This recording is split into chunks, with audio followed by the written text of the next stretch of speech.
Okay, today I want to talk about Ohio State's schedule and Ryan Day, Jim Harbaugh getting into it on the Big Ten coaches call. My goodness. And all that's coming up after the bumper. Don't be cornering me.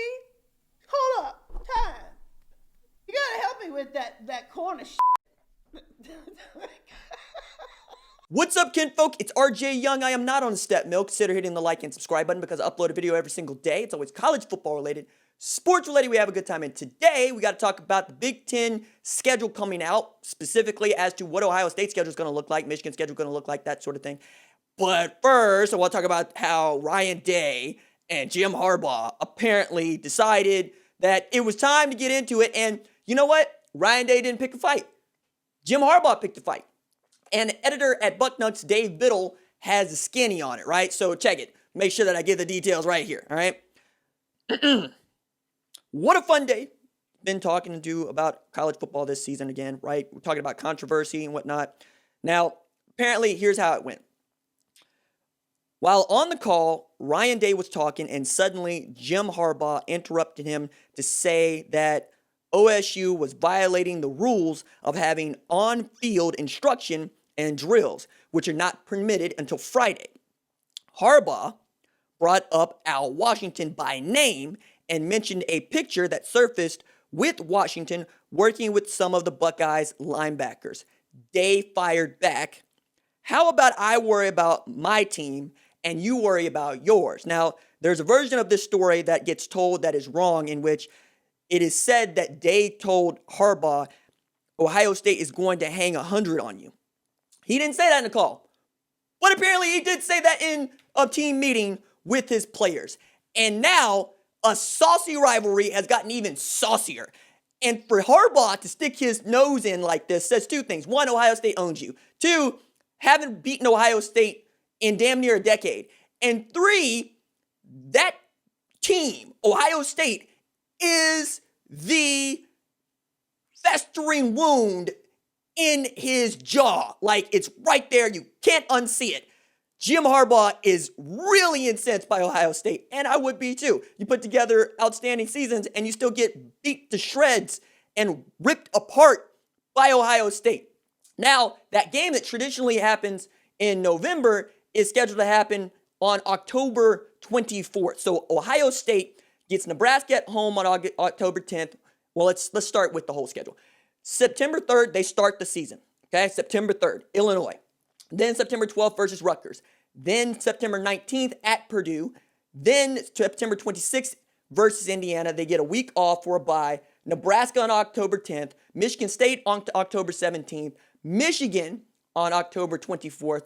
And Maryland at Maryland, October 31st. Then November 7th, they get Penn State in Happy Valley. So that's 5 games in a row without a bye.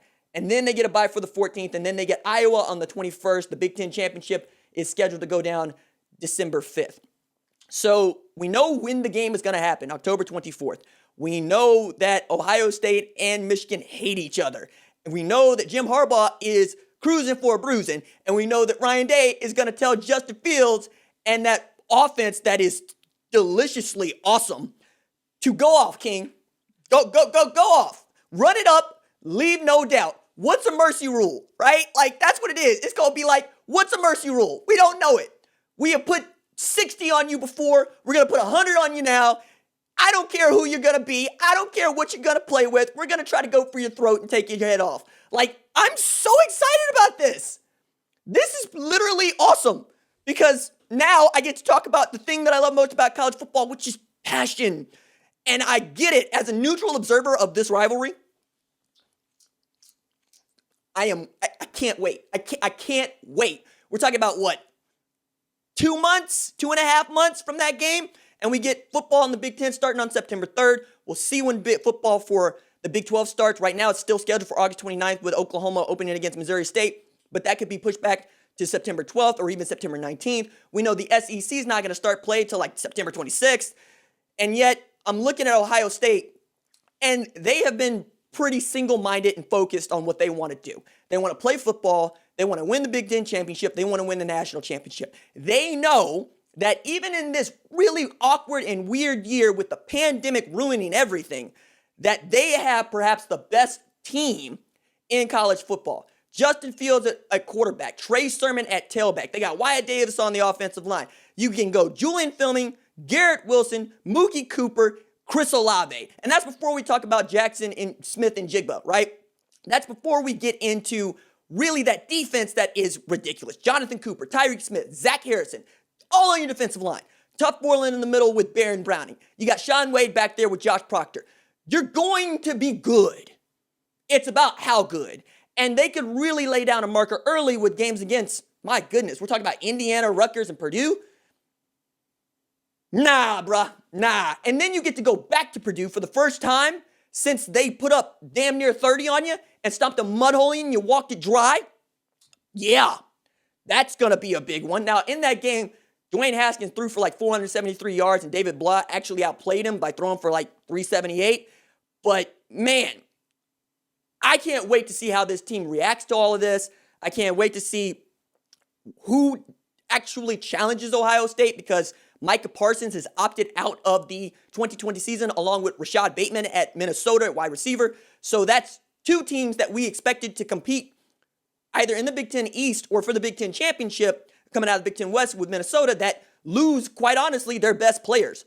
So it looks like this is going to be even more of a cakewalk for Ohio State than it might normally be. And yet, here we are continuing to talk about all of this stuff that is, quite honestly, awesome when you're talking about college football. And you can understand why I am amped about this, because so much of this channel is devoted to talking about college football recruiting. And you know that the recruits are going to love the way that Ryan Day has talked about beating up on Michigan, because that's what you do at Ohio State. You beat Michigan, right? Just like that's what you do at Oklahoma. You beat Texas, right? And that rivalry now means something in the way that OU Texas used to mean something, because both of those teams usually are ranked when they meet each other. And one of those teams, like, we hope with OU Texas, usually competes for the Big Ten championship and usually has a say in who wins the national championship. So as we continue to talk through this thing, know that there is something to play for other than just pride. There's now your coach on a call being accused of cheating. And how do you feel about that if you're an Ohio State player? How do you feel about somebody going at your coach's neck in a group setting on a teleconference to call y'all liars and cheaters? I wouldn't feel too good about that. I would feel some kind of way about that. I suspect they do too. Deuces.